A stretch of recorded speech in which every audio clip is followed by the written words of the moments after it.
A new year and a new tax for some Toronto homeowners. Starting this year, letting a house sit empty will cost you. A new vacant home tax is now in effect. Homeowners must declare whether or not their properties are empty or face hefty fines.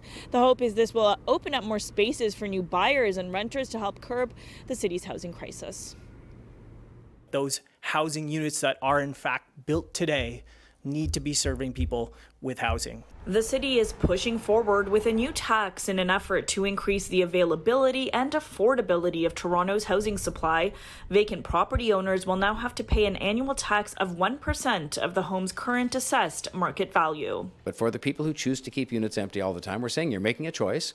It is your choice, but there's a cost to that choice because you are denying some person in Toronto who needs a home the opportunity to live in that unit you're choosing to keep empty. The city's initial estimates indicate 1% of Toronto's 820,000 residential properties are vacant. That's about 8,000 vacant properties that could be returned to the market for rental or for sale. Based on those figures, the tax could generate up to $66 million annually at a cost of $3 million a year to enforce. But the city insists this isn't about the money.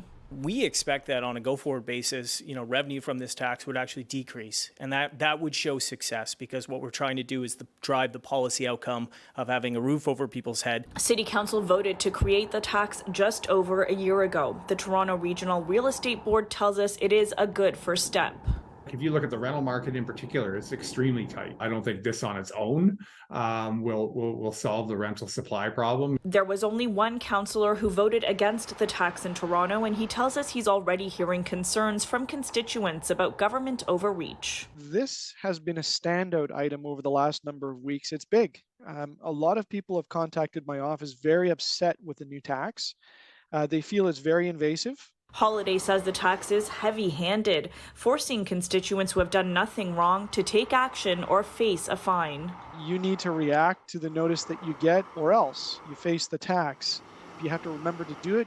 Otherwise, you face a very, very expensive tax bill. But the city tells us they've made the declaration process as simple as possible. The city's not out to penalize people. We just like everybody to make that declaration. If you're a homeowner, you should have received a notice in the mail by now with instructions on how to make your declaration. You can make it online, or those who don't have access to computers can request a hard copy of the form to submit by mail or in person.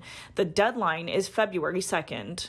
If they do forget past that February deadline, do they have any recourse? Homeowners can always make a late declaration. If we haven't heard from you, we will be sending you a reminder notice. The city tells me almost 50% of homeowners have already made their declaration since those mail notifications were sent out in early December.